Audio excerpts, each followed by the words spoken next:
So I think the reason the school uniform is a contradiction is because you know at lunch you're going for a rib sandwich. And then it's like, oh. Yeah, if you're fortunate to have a dark school uniform. Yeah. And utopia is you can eat all of the sandwich as a sandwich. That's utopia. And yet you won't. Yeah, good, okay. Hi, everybody. Thanks for inviting me to participate. And thanks for a really stimulating event so far. This morning's discussions were really great, and this has been really fun so far, too. So I'm fortunate to have studied with Fred Jameson. He wasn't a mentor to me. I took just one seminar with him on modernism at Duke University in the early 1990s. I was a bad student at that time, which means I failed to recognize, and so to embrace, the fullness of the opportunity to really learn from Fred and many other great minds hived together in that place, in that moment. Preparing for today, I look back with a combination of joy and regret at the scribblers I used for the notes I took in the many courses I didn't really understand. Those from Jameson's seminar are especially cryptic, making little sense in recording whatever marvelous things he said about Gertrude Stein and Gustav Mahler and Robert Musil and others. To be clear, whatever he said was undoubtedly much more interesting and consequential than whatever I managed to record. Browsing through my notebooks, one passage in particular leaps out from a lecture on Siegfried Gideon's 1941, Space, Time, and Architecture, all 897 bruised pages of which still sit on my crowded office shelf. And this is what I wrote.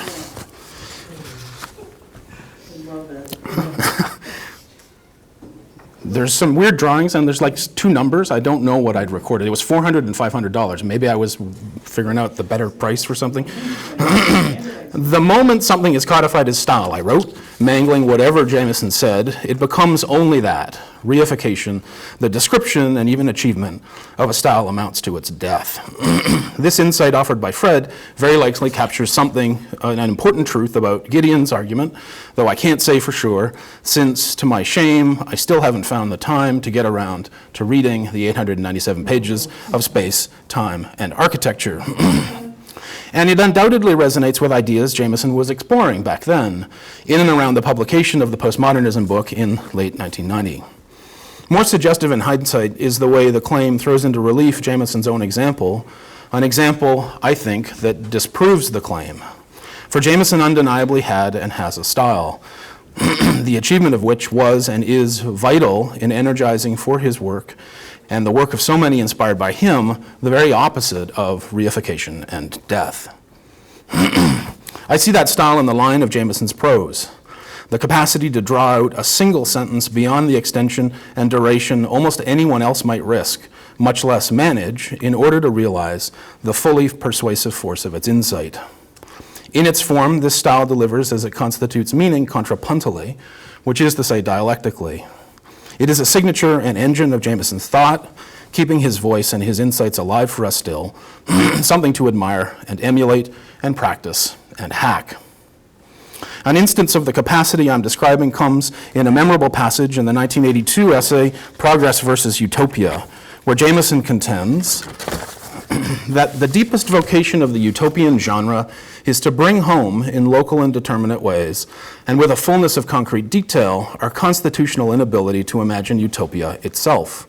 And this, not owing to any individual failure of imagination, but as the result of the systemic, cultural, and ideological closure of which we are all in one way or another prisoners. The compelling, dispiriting contradiction discerned here becomes truer and truer by the minute. What did Musk just post on X? I find the insight really generative, returning to it over and over again as I confront problems involved in attempting to reckon some future beyond fossil fuels. In a 2021 essay called Impasse Time, my collaborator Imre Zeman and I used it to develop some potentially controversial claims about energy transition as concept and genre today. We write, we see impasse not so much as blockage, that is, an impediment to a given situation that requires circumventing or dissolving or overcoming. Instead, we understand impasse as stuckness, the texture or atmosphere setting the conditions of possibility for a given situation that, irrespective of any overcoming of actually existing blockages, manages nevertheless to perpetuate the situation as it is. Impasse, in this sense, names a continuation of the same, wherein the overcoming of blockages cannot solve, and may in fact compound, the abiding stuckness. We are reminded of Frederick Jameson's memorable claim that the deepest vocation of the utopian genre is to bring home our constitutional inability to imagine utopia itself. Genres of energy transition in the current moment operate in much the same way, less to provide viable means for a better future than to indicate our constitutional inability to imagine transformation itself, and thus manifesting the conditions of our stuckness, which is to say that existing genres of energy transition are all too often forms of impasse. Whatever merit this argument holds will owe its force not just to Jameson's specific insight about utopia, but to the conceptual and argumentative model he supplied in making his case, his abiding capacity to discern and articulate the contradictions that shape the world. Another of Jameson's insights, advanced nearly 40 years after the Progress versus Utopia essay, offers a provocative counterpoint to his claim about the utopian genre's deepest vocation. This insight concludes the last chapter of the 2019 monograph, Allegory and Ideology, that Adam has talked about. And there is a joke here that the last chapter is not the last thing in the book, because there are 3 appendices, and one of them is about the Grimace Square. And of course, the Grimace Square always has to come after. That's we realize it will never leave us. Anyway, in this passage, Jameson writes, "The glory of the Anthropocene has been to show us that we can really change the world. Now it would be intelligent to terraform it, but symptoms of the future are far less reliable than symptoms of the present." Carolyn Lesjak, who also studied at Duke at the time I was there, rightly observes that, as Jameson's invocation of terraforming implies, our own Earth has become something like an alien planet, the grandest possible example of Marx's vision of alienation. To make it now resemble a sustainable Earth is to transform it.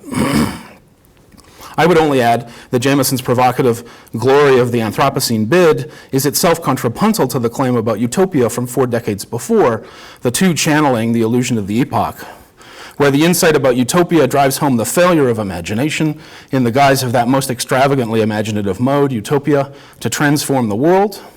The terraforming insight reminds us that the very making of the world is a social and material, not an ideational practice, a fact that means we can endeavor to remake the world otherwise. As to the unreliability of the symptoms of the future, that unnerving recognition will underscore the need for courage and for readiness. Thanks.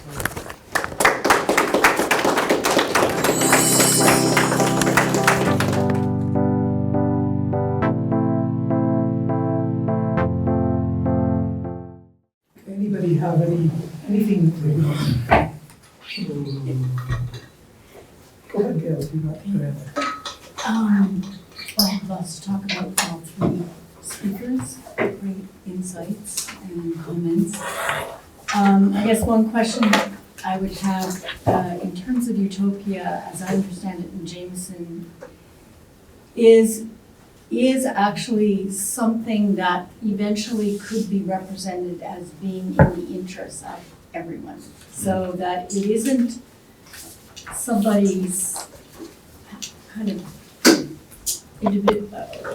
a group's particular creation, but something that finally is able to articulate that we're all in this together, everybody. That if we actually had a collective, if we had cooperation rather than competition, then we could get the thing to work in everybody's interest, whatever it was. There's some kind of organization that didn't have a contradiction. So then what is that contradiction? I would say that his basis in Marx and Hegel is crucial to understand the contradiction of capital, because it is a lived and experienced, increasingly experienced contradiction of all the things that Marx talked about in terms, in terms of alienation, alienation from our social imagination, our cooperation, that's a crucial one.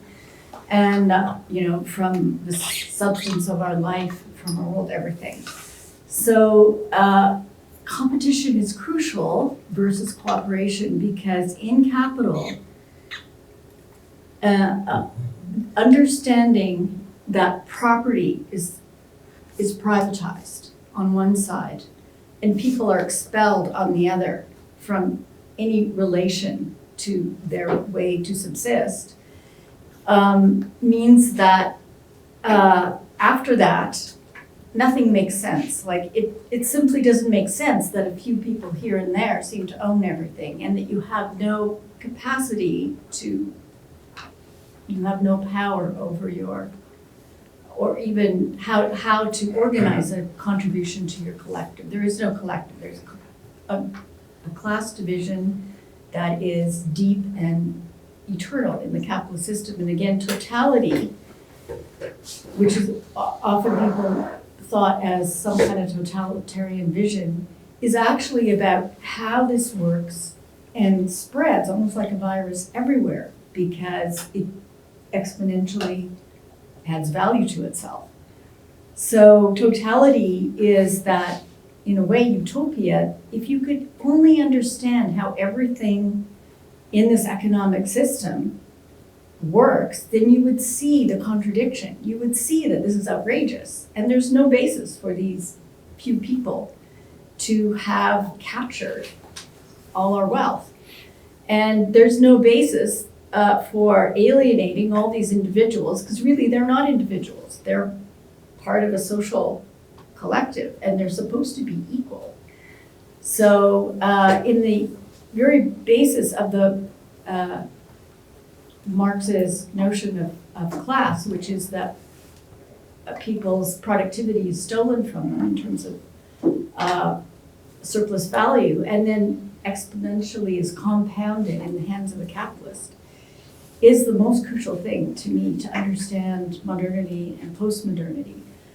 I don't want to go in too long, but I just want to say one more thing. I attended a few of Jameson's classes, but I also attended some seminars by Trump when his team came to Edmonton, and I also attended a talk by him at the big real estate conference in Toronto one year. That was probably about Trump, right now, Jameson.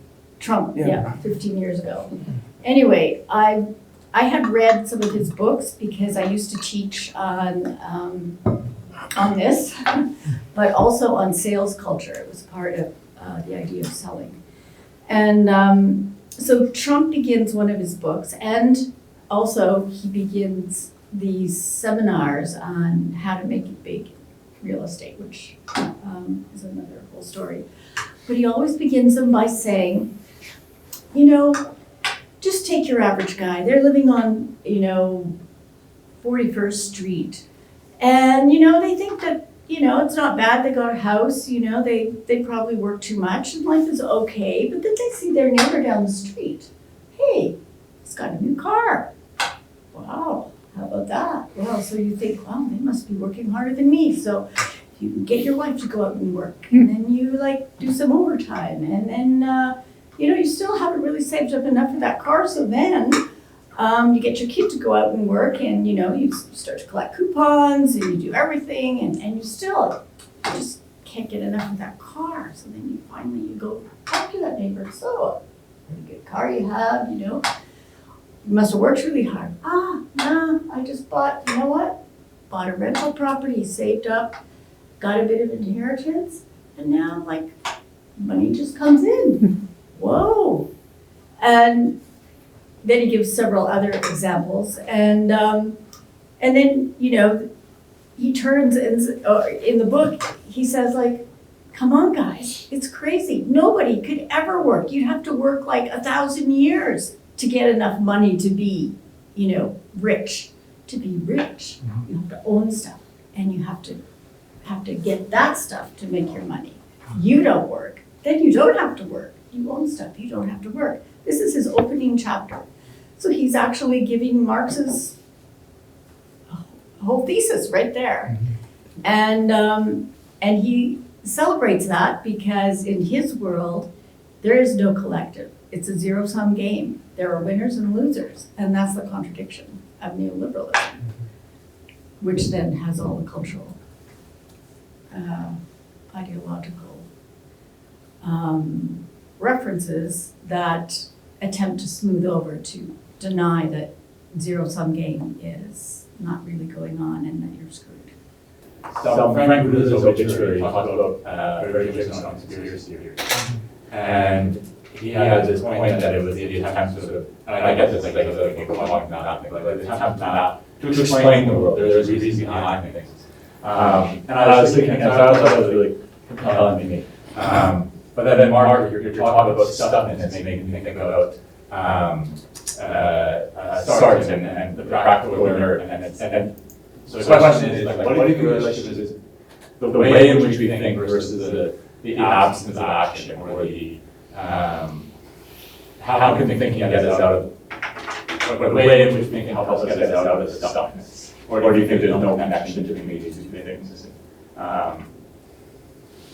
And it's maybe more about forms of living together or forms of effective action or something like that. Okay, now I got to realize myself, sorry. So it's an excellent question, and I wrestle with this a lot. And so I guess one of the things that I would say, so I do, for people who I haven't had a chance to meet before, I do work on energy stuff, energy and culture. And I'm really interested in sort of how culture, sort of how energy is not simply a technical thing, but has a sort of really important sedimentation into sort of social and cultural life. And that means that humanists have an awful lot to say about. I would say when I started doing that work, I had some of the questions were about the kind of representational problem or the narrative problem, which I think is a way of, it's a question about how you think. Right, and that the problem was, we had the information, but the problem was that its form or its genre was wrong, and we needed to change the genre to make the information suddenly. So in ways, this is kind of like, you know, you've read Shklovsky, you need to make climate change, right? You know, you need to make stone, right? And so that's defamiliarization, and that would be the thing that would work. And I would say a decade later, that's clearly not true, right? Because people have been doing that kind of work, and we're ever deeper into the fossil element ever.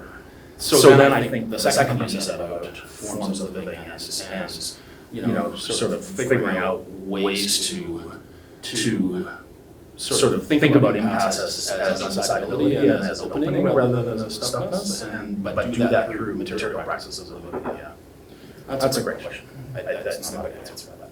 The advent of a particular kind of fossil fuel plus with renewables might mean that our impasse concept was as outmoded as maybe postmodernism is. We can talk about that. That's true. Let's do it.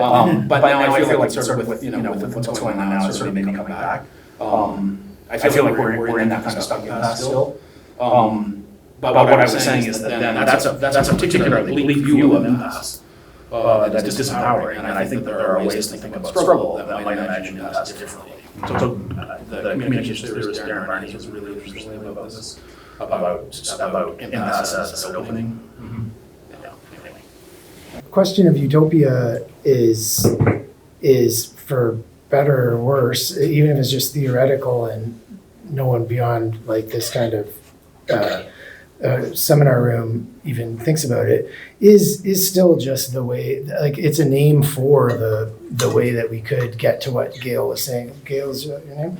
That like anyone who reads that stuff from Marx or from Trump understands that that's messed up and like, right, and so can see that, and so if everybody in the world read that, yet we still would unlikely, like, so what, we all know that, like, oh, we can see that the world's on fire, right? Like, so the utopian thing then is still not, we still can't imagine what a form of, I don't know, textual or collective or whatever, intellectual or action, like whatever that thing could be, is something that we know has to exist. It has to make sense in some way, but it's not going to probably be by reading Marx or Jameson or something necessarily. I don't know.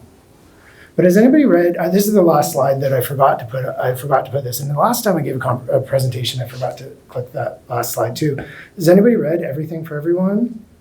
Like that book came out 2 years ago, Everything for Everyone, Oral History of the New York Commune, 2045 to 2068 or something, I don't know. Anyways, I thought it's the shit. It's a good book. It's all of it's an actual, vision of of how the horrible situation we're in could lead to something better that seems to kind of, I don't know, not seem silly at all. And so, my thing on my slide I wanted to show was like, teach this book. Like, it's really good, and I've taught it, and it's good. Anyways, It's revealing that you never show that slide, and you always show the rib sandwich slide. I know. I'm always like, this is the important one, and then I forgot. Yeah, it's true.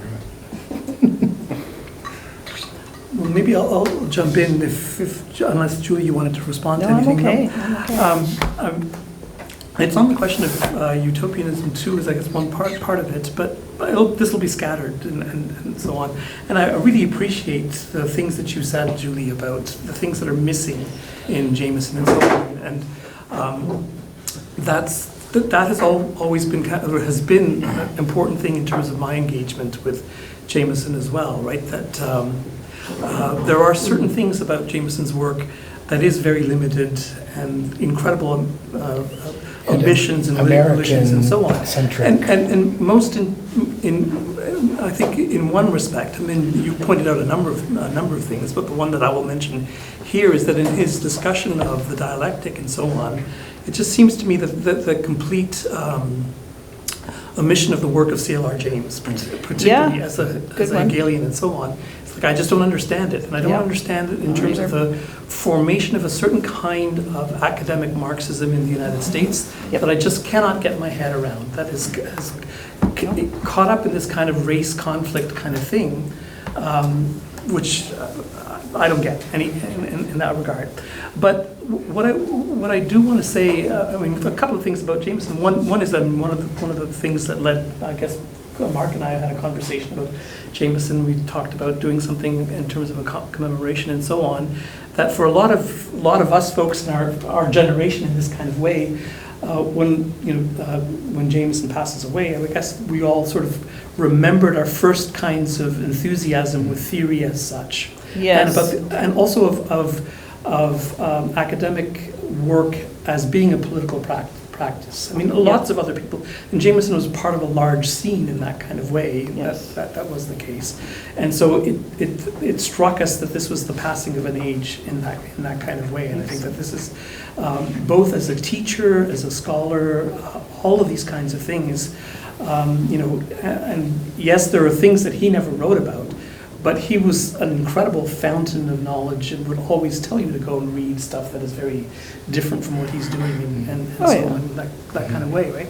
But I guess the thing that I would want to sort of say about the significance of Jameson for us today, I guess, in that regard, and it is interesting listening to you folks speak about this because there's a kind of, for me, it's a question of a disciplinary drifting, from having roots in literary studies and then moving into the social sciences, and then at a certain point in time, you just end up having to sort of let go and say that, okay, I can't keep up with everything that's going on in the world of the humanities and literary studies and so on and so forth, right? So you go down your own kind of rabbit hole. But in this context, in the context of my rabbit hole, I mean, one of the things about the social sciences is that it's deeply ahistorical. Right? And sociology in particular, it's all about the present in some kind of way. And we don't, I mean, even though there are some really good and important theories in schools of historical sociology and paradigms, theoretical frameworks and so on that are deeply historical, especially American social science is deeply, deeply ahistorical, right? So in that context, and I guess the thing with Utopian and Jameson on the dialectic is that for me, what's really significant about Jameson is, first of all, that slogan, always historicize, right? But that is actually a real problem of theorizing and thinking critically, because yes, you have all of these genres that you can draw from trying to make the past and the present meaningful in some kind of way. But those genres have to be historicized themselves. Every category, every concept, every mode of naming that you use has to be thought of in terms of the history of forms or the history of signifiers. Your point about a text doesn't have meaning, it's a soaks meaning, and that kind of thing. It's just that all we get from the past is signifiers in that kind of way, right? So, to think deeply historically in that kind of way does involve engaging with the kind of narrative form problem about and how you work with materials that you have available to you. And so that history writing is a form of poetry. It's a poesis in that kind of way with respect to that slogan of always historicize. For me, this is just, how I've kind of appropriated Jameson and tried to turn it into something that works in my kind of context. And I guess the other thing in terms of the question of utopia is really that question of popular culture in that regard, right? But in the context where we've had a lot of theories in the last 20, 30 years that have described our age as the post-political age, right? That this is, everything's technocratic governance, the market decides everything. You've got political parties that are completely disengaged from the real world and are operating in their own kinds of money-driven spaces and so on and so forth, that politics has died and so on. I think that in that context of thinking about politics in those kinds of ways, Jameson's insistence on the utopian is really a reminder that that's completely impossible, that everything is always political in that regard, and it's always a question of who finds what kind of representational means of being able to, as you were saying, find a form of collectivity in the context of otherwise all what Maria Mies and Veronica Benoit-Thompson, ecofeminists, talk about as the war against subsistence, right? Or the Hobbesian war of all against all that we're in that kind of way, right? Anyway, I'll stop there in terms of my reminiscence about Jameson. I can talk about Peking duck and all that kind of stuff, but that's a different story altogether. Absolutely can. Let me just see if anybody have other thoughts or questions or observations about Jameson? So I just want to pick up on your comment, Julie, about postmodernism, because in my reading, particular partial reading of Jameson, is that postmodernism only makes sense if we understand or what he's reading are the transitions from modernity to postmodernity in terms of the cultural production, modernism versus postmodernism. And there are certain transitions going on that he sees as losing that modernist capacity for critique in all the modern movements, whether literature, art, even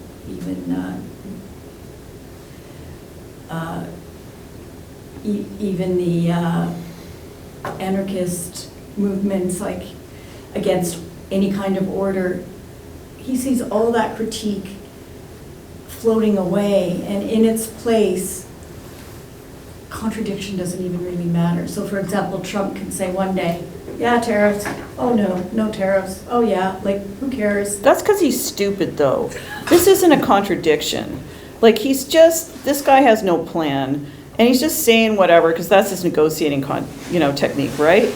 Like, I don't want to make him special, that guy. I would No, but not he's a quite- symptom Yeah. of postmodernism. Okay, He's not- but no, he's why? not. He's not The question postmodern. is how can a politician get away with doing that? And Because people let him. okay, so why in the modern period, here in my imagination, it's my dad who grew up in the Depression, was a farmer, very conservative, believed in, working hard, bettering yourself, all of those modernist narratives, and also that We owe it to our ancestors, we owe it to the people who fought in the war, we owe it to our children to bring them a better future. All of that modernist narrative is disappearing in the sense that, yeah, well, so what? You know, my brother, who's the next generation, is very much like, oh, that's crazy. He cared too much about all that stuff. Like he was a very detailed farmer. He was out there picking stones with his hands. He loved it. He loved every aspect of it, and it was a visceral relationship. Whereas my brother is, oh my God, he wasted so much time. That's not farming. Just, you know, throw in some seeds, we'll buy this equipment. Get some Canadian fertilizer, it'll work great. Yeah, pesticide, whatever. He has none of that ethic or enjoyment. He hates it.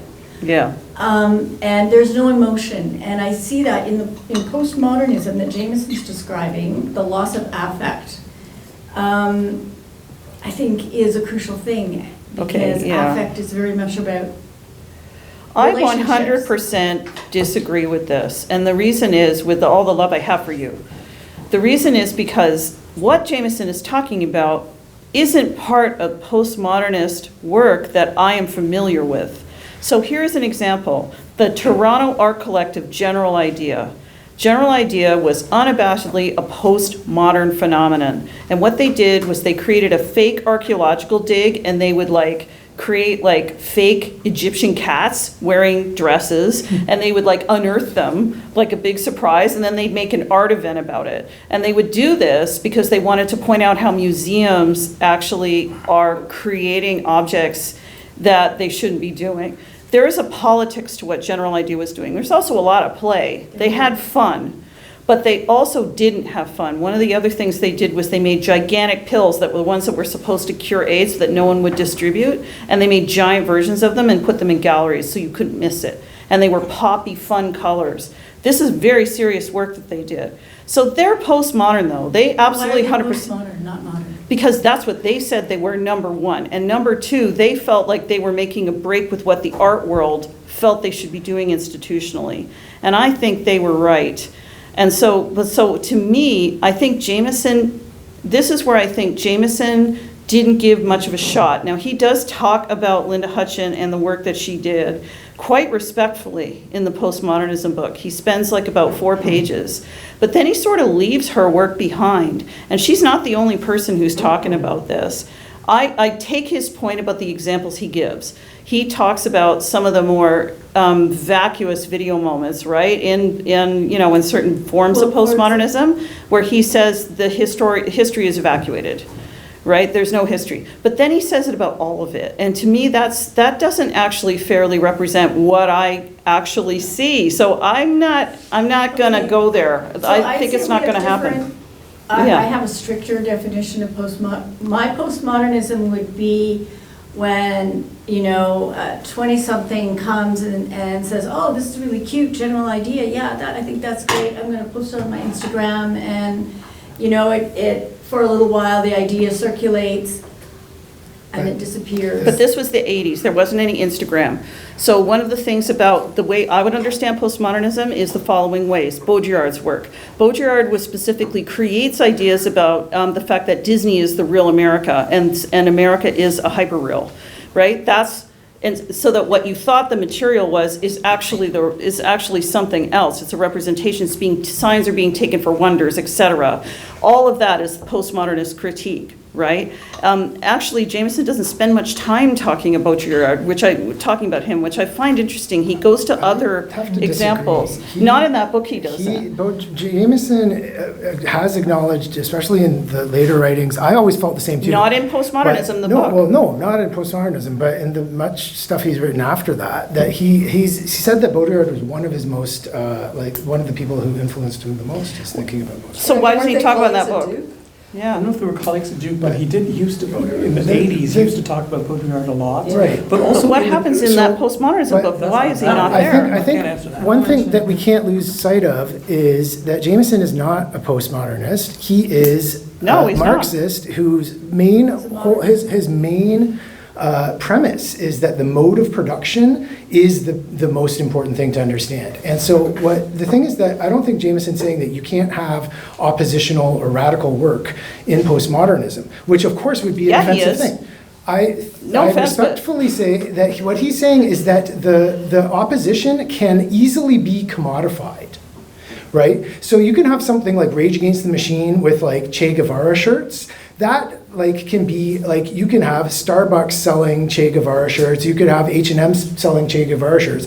Even though Rage Against the Machine are saying, damn it, we are not commodities. We are resisting. But the thing is that what Jameson's getting at about the postmodern is that it is so easily, it's just like, think about, could you have a genuinely revolutionary TikTok account? You could have revolutionary content on it, but it would be so easily just turned into the next sort of like dewy skincare kind of thing, like a trending thing or whatever, right? So like I don't think he's saying that you can't have good art or opposition. It's just that opposition is fundamentally determined by commodification in the modes of like the way that art is produced. Which is what I think he means by media as opposed to, you know, specific film or auteur TV or these kinds of Which isn't to say that have a he's, possibility of that art, he's artistic. not totally not like I think your point is absolute. Like I really agree with But the virtually everything you're saying. goes out the window. I just think we should fight about it, I really do. In the postmodern mode, Yeah. which I agree with Julie, commodification goes out the window in the simulacrum, right? If you think Yeah. about the simulacrum being a copy of a copy of a copy, to That's which right. the original is lost.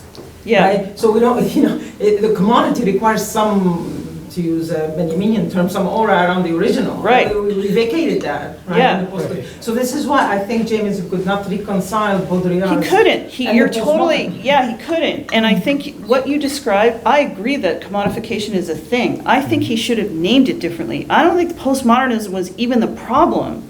I think what he was noticing something in academia that was happening though. Like it was flavor of the month, right? When he was writing that stuff, it was like this 1985, 87. You know, I was in undergrad at this point, so I remember this for real. Like this would happen, although a little bit differently from how it happened in his world. But he did talk about that process. But to me, why didn't he name it as neoliberalism? Like that stuff actually Well- was happening. That wasn't a term? No. Yeah, it was. I looked it up and it was circulating. He would have known. He was such a prodigious reader. What do you call it, late capitalism, I mean. Yeah. No, he defines like capitalism pretty well too, right? Like he does a really good job of what that Yeah, is. he's coming from Postmodernism Mandel. was a term that was being used in architecture as well at that time. right? Absolutely. So And there he's was- contemptuous of this in the postmodernism book, Wait, which can I found can I make crazy. an intervention that won't help? Sure. Okay. Yay! Why not? I prefer not to, she said. Yeah. Unhelpful interventions. Yes, I mean, there may be a couple people here who've heard this before, but Hayden White told me that he was with Jameson at the Bonaventure Hotel when Jameson was writing about the Bonaventure Hotel and about how difficult it was to navigate and all that, and Yeah. how took that pictures, therefore, right? therefore it was is emblematic of postmodernism, and LA, the postmodernist city. Yeah.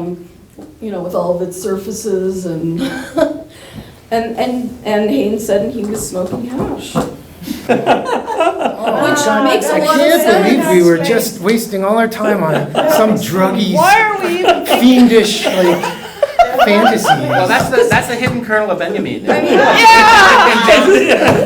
but another point I will make without mentioning Sartre is Who? is that, you know, I've always read the postmodernism book as as a dialogue with the debate that occurred between Lukács and Adorno on realism versus high modernism. Yeah, that's And good. I think he ends up, you know, this may be obvious to everyone, but he seems to side more with Lukács. Yeah. Even though, you know, there's a lot of Adornian elements in that adorn his work. But I had to say that. yeah, I had to. Yeah, It's it's right there. overdetermined, right? And so, you know, one of the things I think that might be at stake in some of the the disparities or, different ideas about what Jameson's up to in that book have to do with the fact that he seems to be also deriding the aestheticization of everything, as the aestheticization of politics. And he was right about that, 100%, I think. Look at where we are now. But Yeah, that's totally. that's what the thing, like that, the aestheticization of politics goes all the way, like in the logic of late capitalism, it goes all the way so that even, like one thing is that Trump is the aestheticization of resistance. And so when it's just how divorced from any kind of actual historical reality, it's that he is just the symbol of being of saying no, of saying fuck you, like, and he's also the most powerful person in the world. Like, so like Elon Musk tweets saying that you guys all were against the Empire in Star Wars or whatever, but when, we're trying to resist things, like the richest man in the world, who's leading the most powerful government in the world. Also, like, he can doesn't know say, anything about Star Wars. I'm the resistance. No, I know, but the thing is that, Really? like, it's just purely aesthetic. It's just totally an aesthetic. And that's why you can't argue with someone who agrees with Trump or something, because it's an aesthetic argument that politics is just I actually would say, no, it's a celebrity argument, and the aesthetics part is built in. So here are we going to return to your paper, because that set of movements inside of one of the most highly charged political and artistic arenas you could think of, which is the halftime show at the Super Bowl, the NFL Super Bowl, is all about aesthetics. It's all about being seen. And Michael Jackson presents himself as a dictator in that. He dresses up as That's one, true. Good point. right? And he dresses up as Idi Amin with sparkles on, right? And actually, that's pretty interesting that people would receive that as something to be imitated. Like, that's really interesting to me. And it's interesting that somebody like J-Lo decides to do something else, but it's still on those terms that you're mentioning. It's still like this. And so to me, the study of celebrity inside of popular culture studies should, can, and does refer to what those politics are, right? I think of Celebrities in Power. I think of Stars by Richard Dyer. Like, people talking about the emptiness of the sign filling with other things. And that's what Trump is too, right? He's a celebrity who is filled with other things. He's an empty vessel. His own ghostwriter for Art of the Deal gave a really good interview in the New York Times about where he actually said, it's my fault. Like, Trump's my fault because I actually made him look like he made sense. But here's what actually happened, right? And so if we're thinking about Jamesonian contradiction, I think that's a really interesting thing, like where anybody thinks Trump makes sense or tells the truth. Because he doesn't, ever. Like, I don't even think he cares. Right. And to answer what Trump is, as something other than is it the truth or not, is that D, E, or F kind of like other thing that we can't That name. I think is where Jameson's thinking, that architecture of the thinking has something to say to us. And as we teach and as we think about things ourselves, I think it really does. And I think it's what we can say inside of the public sphere right now. But to me, I wouldn't have named the enemy the way he named it. I wouldn't have. Because I think that postmodernist feminism was actually doing some of the work of taking down, gender ideas about gender that were held as common sense that weren't. And I think that was fair to do that, and I think he missed it, and I'm sad that he did. Although I know that he tended in later work to circle around and go, okay, maybe not that. And that's fair, because we should all do that when we're thinking. But I don't think this book's going to survive this giant doorstop, God bless it all But what thing. might survive? Well, that won't, but the methods actually might survive, even though I'm worried about them being depoliticized. But the shorter version, Postmodernism and Consumer Society, the essay version that is stretched, that's actually it doesn't have any of the problems that you might have where it's making such a big totalizing claim. He's looking at some concrete things, and it's actually one of the only Jameson things that I've actually assigned to students that they liked and they got and they really just ran with, as opposed to that's good stuff to know. that's you're a jerk for assigning the harder stuff, right? So at least to first years. But that I one. can't that believe one you is- assigned Jameson to first-year students, so, good Yeah, on no, you. but it's only because that one's actually sort of easy to read. Like the other Yeah, it ones are is. hard. So It is. So that might also be the frustration that like why did you have to read that 400 pages when you could have read a shorter version that would have been less annoying? Well, there you go. That's a That's fair a thing to question that say. one could pose to every academic. I think it should be posed to all of us, Well, yes. why don't they just write it in a TikTok? This could have been an email. What the hell was he Yes. doing? Yeah, no, I think it's fair. One of the interesting things, because I'm so old, I was at this Marxism and Cultural Studies conference in 1983. Jameson had, his whole lecture was on that essay.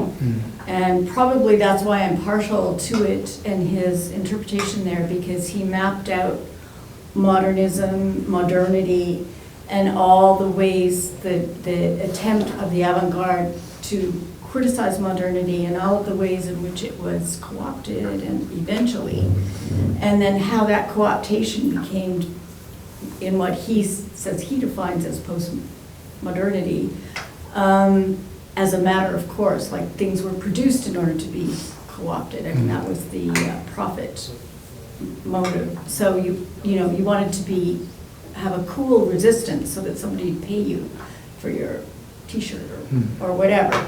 Resisting had a market value. So it was that movement, when he was talking about, will this in late capitalism come to encapsulate everything, including reason? And so I think the question we have to ask is not specifically about Trump, but why is he so popular and continue, why are these leaders gaining such popularity? How does it work at the Yeah, I mean, I think about these things, but also I get irritated with having to think about America all the time. So sometimes I get a rash. But one of the things that happens with that, I think, is, to be fair, is, in the U.S. there were elites who were like sort of lefty but not really, who were in charge of a lot of things, and they came from the Ivy League. And that is a real machine for creating elites in the United States, the way that Oxford and Cambridge, Oxbridge are in Britain. And in Canada, we don't have quite this, but we have whatever happens in Ontario and Quebec. Whatever those machines are, right, to use language that is not Jameson's, but which, of course, belongs to Thousand Plateaus. If we think about what that machine pumps out, it pumped out things that lots of people in the United States didn't understand. So I read a set of books by a travel author, who I think is Simon Winchester. He went across the United States and interviewed people from places like Mississippi. And he just sat in bars a lot and talked to people. And they were furious at being left out of this vision of America. This is a long time ago. And I think somehow Trump speaks to these people. And I think that is a fair thing to think about. Like how elitism developed in a country that says it doesn't have any. Yeah, That's the contradiction that I think we should think about. Also within Yeah. our university, we Yeah. administer this competitive merit structure Yep. every day. And one of the reasons why cultural studies even happened was because people who weren't allowed to go to university suddenly were, and they didn't see they didn't see their lives there. And so they made theory and other kinds of things that we all think with to create to create a hospitable environment inside of this thing. And that, I respect that. I think that's our real work, right? What we should do now too. Because and those people did that. And so to my mind, it's because of access that they were able to do that. They were allowed in by mistake. Well, some of Yeah. them were 4-boy scholarships. That's right. Like John O'Neill and Stuart Hall. Pete and Lynn's performance is coming up in the next Oh, door. we can, yeah, we gotta so stop. if you want to We need a miss quick that, break. you may We want need a to quick break. go to the Yeah. bathroom, which will take you a while to find if they're all in the basement, kind of thing. So let me thank these amazing. I want to thank you guys. Really. Yeah, thank you so much for Thank you. memorable